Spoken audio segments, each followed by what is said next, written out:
I did for like a split second just have a little just like moment where I just think this is really loud, like it's going off here. This is the official Leeds United podcast. Ladies and gentlemen, please welcome one of the many heroes from Friday night. It's the Leeds new boy, Connor Roberts. How are you, mate? All good, boss, yeah. Settled in nicely. Been here obviously a few weeks now, and a brilliant night to kind of introduce myself on Friday and come off the bench a couple of times. So looking forward to the next, 12, 13, 14 games, whatever's left. Connor, I've got to say, mate, the atmosphere. I've been at a lot of games as an ex-player.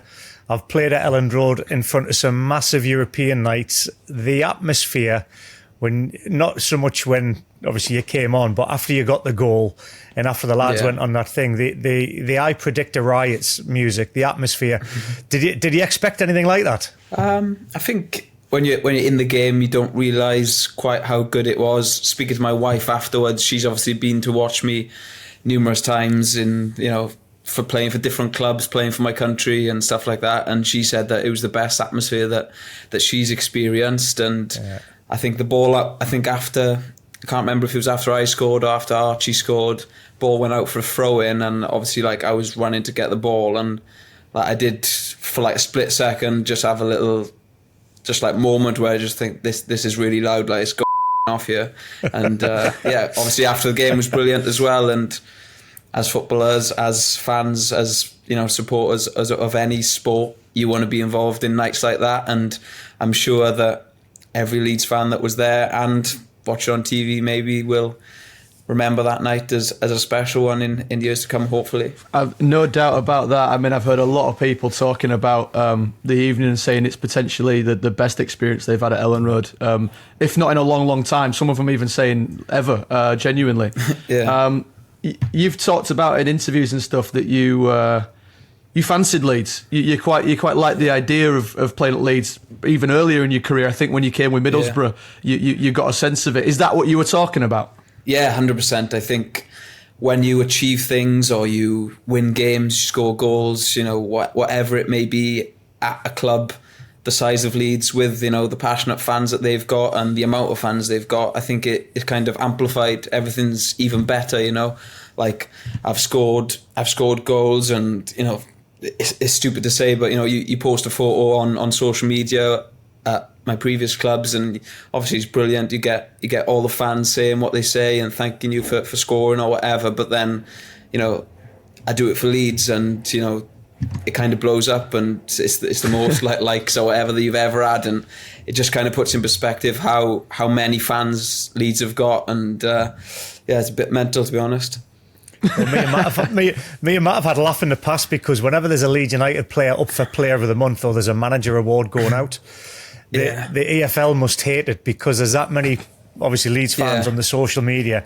Whoever gets nominated always seems to win it. So it's you've found out you've found out in the way that I found out being a Leeds player that it's just unbelievable. I think obviously you say I've always fancied Leeds, and to be fair, when you play football and you experience the atmospheres and the passionate fans, you want to play for the fans, whatever club you play for, and Leeds have got a lot of fans. Therefore, I did fancy playing for a lot of fans and just trying to represent them as best I can on the pitch. Listen, I'm not going to sit here and say I'm the best player that's ever going to play for Leeds, but I can promise them that every time I wear the shirt and I get on the pitch, I'll try my very, very best. And some days I might be absolutely useless, but I'll try.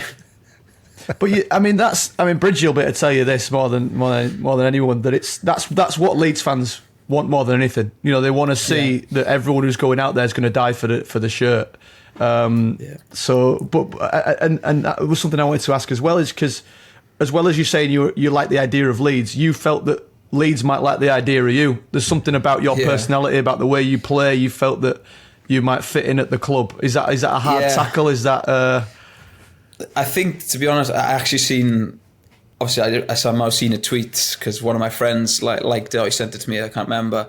It was something along the lines of Connor Roberts doesn't know whether he wants to start a scrap or or something else. And it was like, yeah, that's me, to be honest. I just want to get out there and wear my heart on my sleeve and do as best I can. And if that's trying to fight the whole team, then it's trying to fight the whole team. But you have to try and bring your personality to every team you play for, every club you play for, every moment that you're involved in. And for me, I think coming to a club like Leeds, the more special moments that I can achieve between now and the end of the season, obviously it's just a law now, the more of them like I can achieve, the better, really. Well, you've ticked the two boxes that Leeds fans want, because you're a talented footballer, but if you want to fight the world, then David Batty, I played alongside me, he fought the world and he won every tackle he had, so he won the Leeds fans over. Did Daniel Farke's style of play as well? Obviously when you were with Vincent Kompany and coming through, and what you did last season, the Championship was phenomenal. Daniel Farke's style of play, did that tick a lot of your boxes as well? Obviously they're having a fantastic season, so when the chance came around to come here, it was something that I really wanted to do. Speaking to the other Welsh lads, it was a case of, he's a very good manager, he knows exactly what he wants, and I think it's pretty evident this season what Daniel, what the manager wants, and hopefully we can kind of keep doing what he says between now and the end of the season, and then we get promoted and everyone's happy. But I can't speak highly enough of Vincent at Burnley last year. We were incredible, to be fair. Like, sometimes I have to take a step back and appreciate how good of a team we were last year, and hopefully I can bring my experience from then and the moments that I was involved in to the remaining half a season that I'm going to be here. And at the end of the day, if I play all the games, half the games, only a few games, it doesn't really bother me. I want to be stood on Ellen Road with, being able to say that I've got promoted with Leeds. So that's the plan. The decision to come to Leeds, obviously you had the, as you've already mentioned, the Welsh lads already here, but a January move, it's often not easy for a lot of players. In the middle of a season, you've already got a close-knit group, and these lads do really seem very close and a great camaraderie. How was that fitting in? To be honest, for me, I think it's been a very difficult season. From last season, playing pretty much every game, doing really well, and I thought that I would be given a chance to kind of show my worth in the Premier League, play a few more games than I have, and I haven't been able to do that for whatever reason. But coming here, I knew it wasn't going to be a case of coming in, playing every single game. At the end of the day, Leeds United, at the top of the Championship, trying to get promoted, and they've kind of got a settled team. They've got players who've been playing really well in that position. Obviously, Archie's been doing fantastic, especially since I came in. And I think I've said to many people, I'm big enough, old enough, experienced enough now to know that I can't just be expected to come in, play every single game, especially when you come to a big club like Leeds, who's fighting for promotion. You have to be patient, maybe play when you do play, but when you do, you have to give absolutely everything. And hopefully, like you say, come the end of the season, I can be able to turn around and say I helped, whether that be scoring a few more goals, whether that be playing a lot more games or a few more games. I can't really say, and I can't put my finger on exactly how it's going to go, but at the end of the day, like I say, I want to be able to say I got promoted again and I helped out. Well, there's no better way to knock the manager's door down by saying, "Here, listen, give us 5 minutes and I'll score your goal in the most important game of the season." What was the celebration like? You had like a 5-second window and you went mental, and then you just switched back into game mode and said, "Get the ball back, lads, quick, we've got a game to win." Yeah, I think that, touching on my experience, obviously it was equalising goal. It wasn't, if I'd have scored Archie's goal, maybe it would have been a completely different. Obviously I just did like a bit of a subdued celebration because I knew it was just a equalising goal, as much as the fans loved it. I love you giving the big gladiator. I done that, to be fair. I done that. I scored for Burnley, my first goal for Burnley. I done exactly the same, and it's just, I think, unless it's like a second half winning goal where you think like that could be the winning goal, I kind of keep it under wraps a little bit. So it was a bit of a subdued one, but then touching on, I just run back and I was like, with the momentum that's behind us, obviously just scored, I kind of thought in my head, touching on last season, there was numerous times where we were drawing and we'd get a goal, and then obviously win the game, or we'd be behind and we'd somehow pull it back and win or get points from it. And I think for me it was a case of, we are where we are in the league. A win is better than anything. So we've got the momentum behind us. The fans obviously buzzing now. We've just scored, let's go again kind of thing. And we've just made a few subs. DJ come on, I come on, and it's like a bit of impetus. Let's try and score again. And lucky for us, and good job we did. All Leeds, aren't we? The official Leeds United podcast. What's that like when you're on the bench and you're watching the game from the dugout and you can see it's not going well? You can see that Leicester are on top of us. We're struggling to find passes. Like, are you just itching to get on at that point? You're just like, I can change this. I'm not sure. I imagine for attacking players, a lot of the time it is.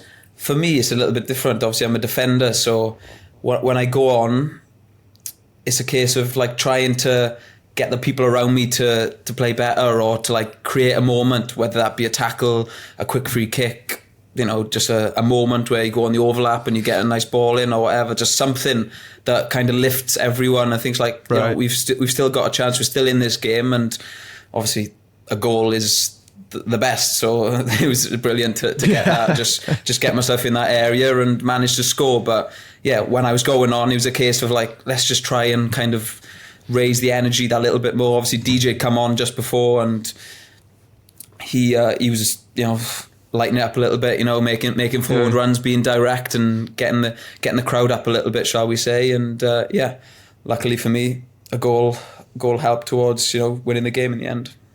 Matt, you would have been better asking me what it's like to sit on the bench and come on, because I've done it far more than Connor, mate. That was my career. I made a career with getting spelks in my arse, sitting on the bench and changing games. To be honest, mate, like obviously I say like I'm a fullback, and in my career, luckily every time I've been on the bench, I've come on a lot of times, apart from this year at Burnley. But I used to be on the bench a couple of times at Swansea back in the day, and like I'd always come on. So it's kind of always be ready and like just try and do your absolute best when you come on. No one can begrudge you if you try your best, running up and down and doing your absolute best to try and help the team. And that's what I'll do, whether I start or come on. Well, you've just mentioned Swansea there, Connor, right? I'm going to take you back because there's a couple of lads that obviously are in Leeds United now, and you've mentioned one of them, DJ, and the other one is Joe Rodon. So this is, I don't know how much time you've spent with them, but I've spent quite a significant amount of time with DJ on podcasts and at the, doing different things at the club with him and Joe Rodon. Yeah. DJ's got a bit about him, right? But I've got to say, Joe Rodon, there's not much between these two. He is like, nah, there's not, mate. Nah. There's not a lot in there. His football knowledge is amazing, but his IQ must be shocking, lad. Oh. Yeah, if he wasn't a footballer, I dread to think where he would be, to be honest. So it's a good job that he is a footballer. And you say, I've known Joe since, must have been about 13, 14 years of age. Obviously, he's a bit younger than me, so he wasn't in my team at Swansea. But when we kind of got to the 21s and that, played with him a lot. And same with DJ, he came, I think, when he was like 15 or 16 to Swansea and played with him. We were part of, a very, very good under-21s team at Swansea. I think we had a lot of players who still play now. Me, Joe, DJ, Ollie McBurney, who's at Sheffield, and players like that. So yeah, I've known them for a long time, and they're just down to earth guys. They just want to do well, at the end of the day. And Joe, especially, I know his family as well, and they're a rugby family similar to mine, and just a case of do your absolute best. And good job for him this season, which is really nice, because last year and the years after he went to Tottenham, obviously he had kind of a stop-start career. He wasn't he wasn't showing what he was able to do, and to come here, I knew that as soon as he played a few games and got into a rhythm, and the fans and everyone involved with the club kind of got to know him and knew what he's all about, that he will be a big part of this squad and a big part of any team that he's involved in. Me and Don Matteo, an ex-player, were talking about him. I was interviewing Dom and having a chat with him. I said, who does he remind you of from our playing days? And it was a special player called Jonathan Woodgate, who went on to play for Real Madrid. and that Leeds United. I know Woody. I was at Middlesbrough, obviously on loan when I. And well, you know Woody. Yeah. So basically, what I'm saying is they're both very talented footballers that could go a long way, and Joe's been amazing. But like you've met Woody as well, there's not a lot between the ears. So there you go. They've got two things in common. No. DJ's not much better either, to be honest. But yeah, he's getting better with age. Yeah. Oh mate, I'd say. I mean, Joe took some absolute pelters at that one that we did. Oh, the Bridgie. JD event. Mate, Ethan and DJ just absolutely hammered him for an hour. Didn't they? Yeah. He didn't even put up a fight. He's a big, strong centre back, and he does what he does. But he does get pelters from everyone, to be honest. Even when we go away with Wales, Ben Davies, Danny Ward, they're all on him, and we're all on him, to be honest. So, well, if there's anything you want to show the Welsh squad next time you're all away, you've got to try and get the clip of him with Ampadu and Joe Rodon's doing an impersonation of a donkey. It is absolutely hilarious. He tries to mimic animal noises, mate. It's embarrassing. Brilliant. Speaking of animal noises and crazy players, I want to chat to you about a couple of other Leeds players. What about Georgie? I mean, I saw this clip of him just screaming in your face the other day.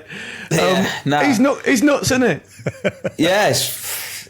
Sometimes at clubs you come across, personalities and people like that, just crazy, kind of obviously a bit of ADHD. I think myself, I've got a little bit of that as well, to be honest. So I think that's where, the outbursts and stuff like that come. When I get a bit more comfortable, maybe you'll see a few moments like that. But since I've come, Georgie obviously is just full of laughs. He's someone that lifts the mood and just wants to just be happy. And I think when you're doing well, and like Georgie is personally doing well, scoring goals, playing well and things like that, then it's amplified again. And it's brilliant to have around. And I think a lot of the time it's about having a good group of players. That's what gets you that little bit more success. And if you have a really talented group, which obviously these boys are, plenty of talent in the squad, you also need that, bit of personality, bit of, just something different amongst the group, and the group gets you through nights like the other night. You know what I mean? There could be other groups that they were not playing well, go 3 goals down, crumble. That's it. Players check out. They're like, that's not for me. But if you got a group with personality and stuff, then it gets you through nights similar to that. It's an interesting dynamic, really, because obviously we just talked about the Welsh lads. Ethan had moved around a few clubs. Joe apparently surplus to requirements at Spurs. Obviously DJ not having a great time at Man United. Obviously you've come in from Burnley. Georgie didn't have a great season last year. Everyone was sort of low on confidence, and they've come into this club, and it's hard to believe. It's hard. You look at the way that everyone's performing, and you can't believe that these are the players that other clubs don't want, or these are the players that have had bad last seasons. Is it Farker? Is it the coaching staff? Or is it like a perfect storm of just right place, right time? Oh, I don't really know. I'm not... can you even quantify it? I don't even know. Connor hasn't even been at sea Farker that long, you know what I mean? So that's a tough one for him. Maybe just a bit of luck, just where things come together. You get, a little bit of luck in certain games, and then you get the momentum, you get the feel-good factor, and things just kind of take off, and you ride the wave, and hopefully, the end of the wave is getting promoted. But like you say, are you a confidence player? Do you get better and better as you're playing well? 100%. I think a lot of players are. I definitely am. I think once I get into a kind of a rhythm of playing, and just know, like, I'm going to play, I need to play well. Next game, play well. Next game, play well. Is when I'm at my best. Obviously, last season I played most games, so I was playing well, and I was just trying to perform better and better every week. It is really hard when you're in and out the team. You're coming off the bench, you start a game, then you're out for 3 or 4. Of course, it's hard, but I think every player wants to play games and wants to kind of get the rhythm, and that's why I've had to kind of say to myself, coming here, I can't rely on that. The last season I relied on like consistently getting out there, playing and trying to better myself, whereas this year I might have to not play for a few games, come off the bench, start a game, get back on the bench, not play, whatever. I just have to kind of just tell myself whatever's happened has happened, and next time that I'm required to play for Leeds United or for Wales, when I do, I have to just give my absolute best and try my absolute best to be helpful, really.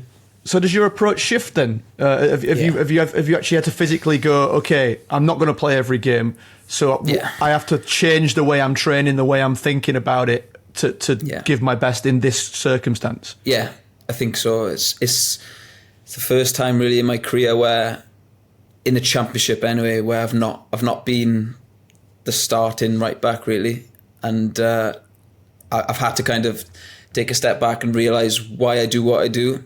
For my kids, for my wife, for my family. And that's all I can do is when I get the chance, like the other night, when I get put on the pitch, whether that be from the start or halfway through, I have to, make them proud. And as long as I come off that pitch, whether I play 2 minutes or 90 minutes, if I can, go back to my family, go home and say, Daddy, I tried my very, very best, then that's all I can do. I've got to say, I think it's an absolutely inspired signing, because not just in terms of playing ability, of which you've obviously got in spades, but the fact that you've been there and done that. I mean, that for this young team, you coming on for them last 10, 15 minutes and just giving them young lads a bit of impetus to go, we can actually not just get a draw, we can win this. Are you feeling like, obviously it's a bit different this year because obviously Burnley, you guys were just dominant last season, but we've got 4 teams now that are right in the thick of it. We're going to need someone like yourself to help these lads. I want to help, like you say. The key word is I've come here to help to get promoted, for nothing else, whether that, like I say, if that's helping on the training pitch, helping in the dressing room before a game, after a game, win, lose or draw, helping on the pitch when I get on there. That obviously that's the key word. I keep saying it. Helping the podcast get more listeners as well. I don't know about that. If we do get promoted and we all achieve what we set out to achieve, and I've come here to achieve, then no one really remembers, Connor Roberts, he only played 6 games, he only played 7 games, whatever. They remember that Connor Roberts, we signed him in January. He obviously helped, and they got promoted. So that is the aim. I'd text my brother at full time. I went, if he never plays again, if that's all we get from him, it was worth it. Job done. I know. Yeah. Matt, your question. Actually, I was so happy that I scored as well, because ever since I started playing for Swansea 6 years ago now, I scored, obviously, first goal for Swansea, first goal in professional football in the Championship. And then I scored the next season. I was like, you know what? Like, let's see if I can go my whole career scoring every season. And obviously, I went to Burnley in the Premier League. I thought it could be tough here. I managed to score. And then, obviously, this season, I was thinking, this, obviously, before January, I was thinking, this probably ain't going to happen. Like, I'm barely playing, let alone scoring a goal. So, like, to obviously come here, and then I was like, I might not play as much as I am used to, kind of thing, so still might not score, and then obviously scored in a big night against a good team at Ellen Road. There's only one little blip on your radar. There's one little blip on your radar. You've got the 11 goals for Swansea, you've got the goal for Leeds United, you've got 5 for Burnley, you've got none for Yeovil. Oh yeah, I know, that's the thing. I must have hit him with that. I've got to hit him with that. Post about 100 times that season. Yeah, but the worst thing is I played 56 games as well. I didn't want to say that. I know. Yeah. It was really bad, to be fair. I used to every game, like, obviously I won, like, I think it was 6 or 7 Player of the Year awards at the end of that. So obviously I done all right. And I was like, I just want to score. Like, it'd be nice to score a professional goal, but I just couldn't. I kept hitting the crossbar, keep making saves. I was like, it's never going to happen. And then obviously, since I went back to Swansea, I've started to find the net a few times. What I want to ask is, fans, are always looking at stats. We're always looking at all of these things that frustrate us and get us going. You've got Southampton on a 25-game winning streak, and they're now in 4th place. We've got Leicester have broken all the records for the Championship ever, and now they're being pulled right back into the title race. Like any other season, any of these 4 would be far and away. Do you, like, fans get annoyed by that? I'm like, we've just won 9 in a row, which is even the record, and we're still not winning the league.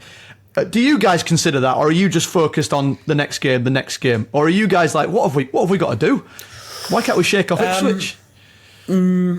Maybe. That's all I can say is for myself. I've obviously not been here long enough, but also for me, I live for the moments, and I said in my interview with the club when I signed here, I want to create moments in these 6 months or 5 months, whatever it was. And by that, I mean, obviously the main goal is to get promoted, but there was a moment the other night when I come on and I score, and you experience that atmosphere, and it's a night that a lot of people remember, especially me. So for me, that's a moment. Like the other day, I think Southampton, not this last game, the 2 games ago, they lost, and I didn't know until I came in here Monday that they'd lost. And Ethan came in and he said, like, oh, Southampton lost. I was like, oh, did they? Like, for me, I can't speak for other players. They might like be checking as the scores come in, like, oh my God, what's happening?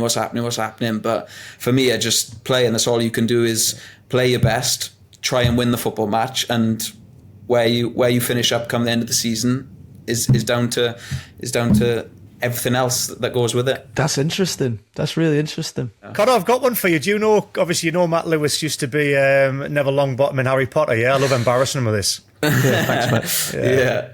40 years ago, was it? So Matt, Feels like it, man. So Matt, I'm going to batter you and put you on the spot here. You obviously in football, right? Our credentials, our stats get put out there. We know exactly how many passes have gone astray, how many bad decisions we've made, how many shots on target. Is there anything in your industry, mate, where people are able to see how many times you lines up or how many times you made a mistake and you had to go into like the next scene, or is that all just kept kosher? No, we're all totally protected. So nobody can analyse your performances apart from what we see. Well, unless you're on stage, which is why being on stage is so terrifying. That's the closest I'll get to having to walk out Ellen Road. Is to go out on a stage, and what you've done in training, you've just got to use that. Like I guess it's the same kind you're of premise. Exposed to everything, Yeah, you forget about the crowd, you forget about everything, just think about what you did in training and go out there and just do it. I guess that's as close as I can get. So I fuck up a lot, but you'll never know about it. Have you done stage? Do you reckon you could... No, I haven't, but do you reckon you could... if someone asked you, Matt, to walk out there Ellen Road and try and play football, do you reckon you could, or do you reckon you'd shit your kicks? Mate, definitely. I played for Leeds in a charity match against Liverpool at Ellen Road. I played at right back, actually. I was marking this bloke. I had a 1-2 with Lee Sharp on the right wing, and he was like 1-2. I passed it to him, and then he just off with it.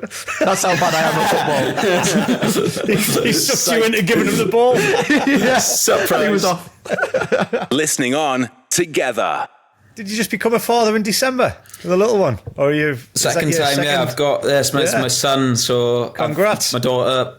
Thank you very much. My daughter is 2 in March, and obviously my son now is 10 weeks, 11 weeks, something like that. So it's carnage at home. But I think ever since I've had kids, my whole outlook on life's completely changed. To be honest, I think before kids, I could play bad. This is when I was at Swansea. I could play bad. I could, have a bad period in a season, and I'd be beating myself up. I'd go home. I'd be no good to anyone. I wouldn't speak to anyone. Just sit in my room. Just so down and now about the moments. Yeah, and now completely changed. Like obviously, I've played many a time since I've had my kids, but when I go home, I walk in that door, she's there, she still loves me, I think, and that's all I can wish for. And like you say, my aim in life is to make my family proud, and if that's playing for whichever club, playing for my country, whatever, then hopefully I can do that. From being a father to having your father come and watch games, I mean, I think did he come down for the Leicester game on Friday? What's that like? I mean, do you feel an extra pressure, or is it do you love having the family there to I mean, a hell of a game for your dad to show up to Ellen Road, eh?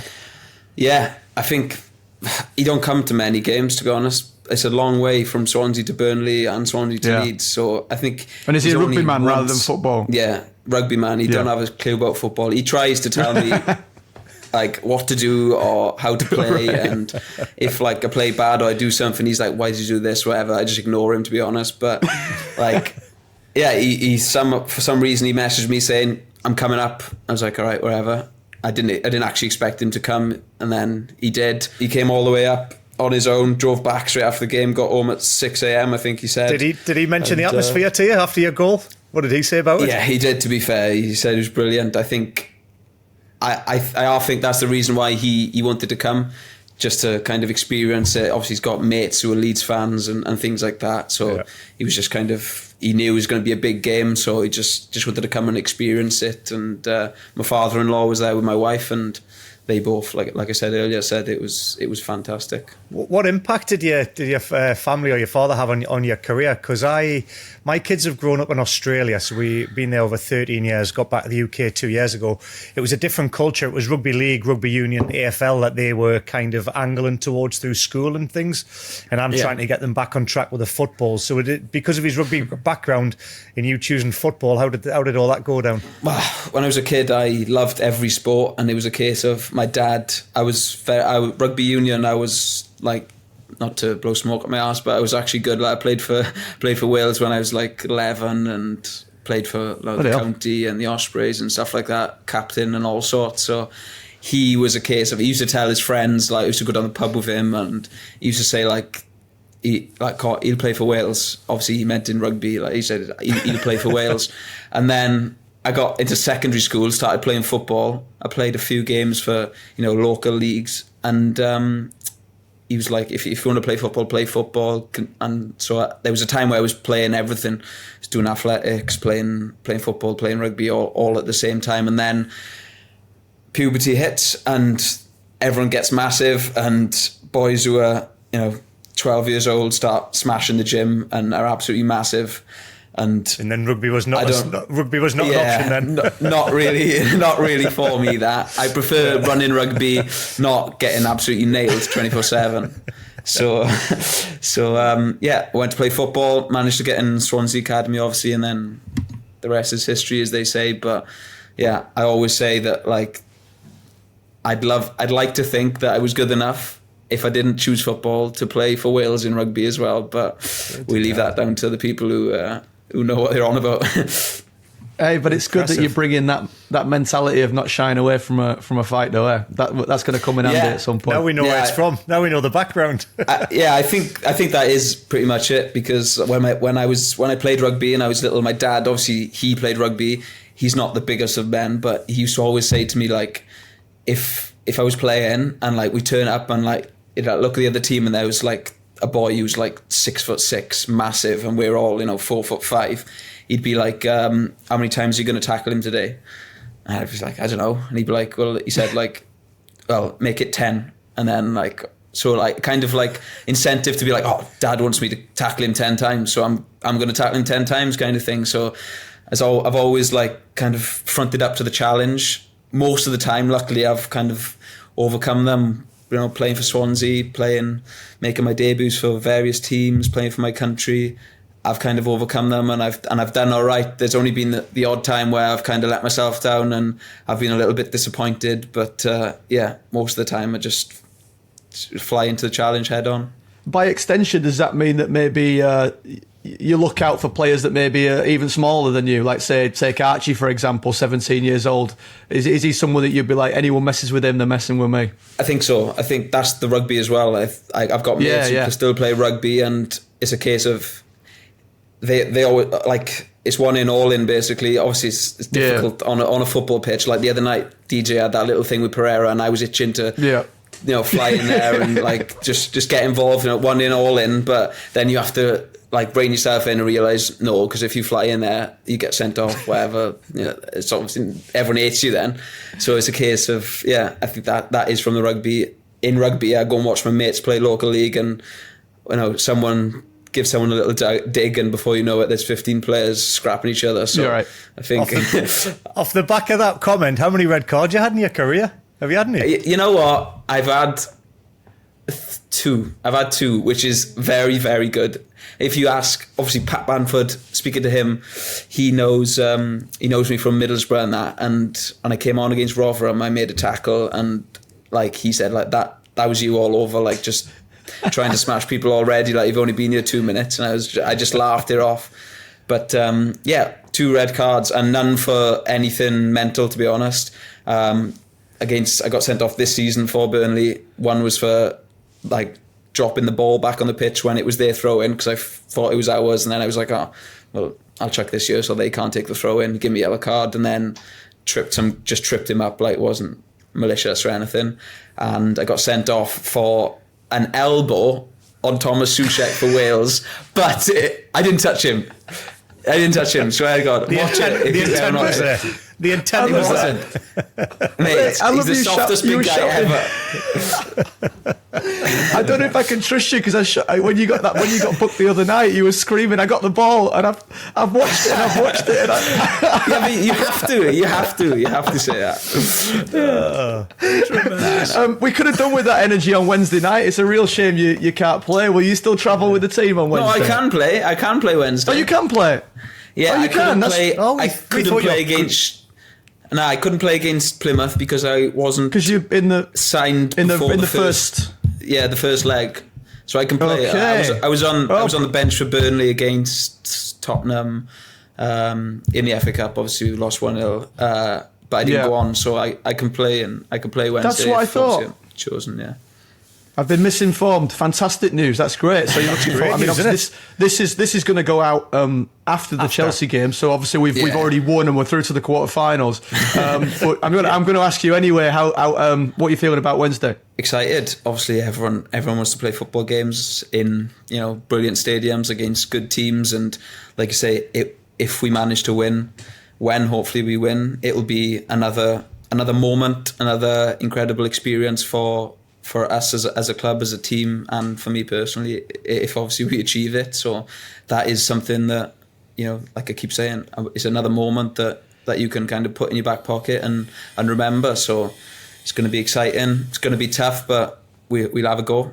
I know that you've got to get to training now, mate, so we do have to let you go, unfortunately. I could have kept you here all day. I do just want to ask you one quick question about just about cup runs and when you focused on leagues and stuff. And obviously Burnley, you would have had it last year, and then potentially the same with trying to avoid relegation. Obviously we're on a winning streak now, and everyone wants to have a nice cup run, and beating Chelsea will be great, but we also need to focus on the league. Do you guys think, let's just get out of the cup and focus on the league? Do you enjoy the cup run, or are you just like playing football? It don't really matter. Yeah, we got momentum. There's a feel-good factor around the team, the club, everything. So we need to keep that going. For me, obviously, we had it last year. We were doing really well in the league, obviously, and we were doing well in the FA Cup. We got to the quarters, was it, or something like that? Obviously, drew Man City, ended up losing, but it was still, like the feel-good factor. You can't throw that away. Moments like this in football, in sport, in life, really, when you're kind of on the train that's fucking going forward and doing well, don't get off it for anything. You have to keep it going, whether that be Carabao Cup, FA Cup, league game. Try and win it, try and put out a good performance, and like you say, if somehow we manage to get to Wembley in the FA Cup, how amazing would that be to have a season where we hopefully get promoted and do really, really well and get to Wembley would be incredible. So like I say, it's moments that you live for and that you can't take for granted. This career for all of us, not just me, for all of us, will be gone before you know it. So tell us about it. Ride the wave and try and enjoy every moment you can. Yeah, maximise it. Well said. Yeah, good mate, way to finish, man. This moment for me has been fantastic, Connor. I've really, really enjoyed this. Thank you so much for coming on. Thank you again for Friday. And all the best for this week and for the rest of the season. Really, thank you so much, mate. And Connor, from myself personally, mate, pleasure to speak to you. Very humble lad. Keep up the cracking career going as long as you can.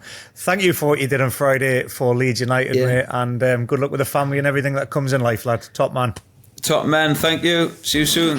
This is the official Leeds United podcast.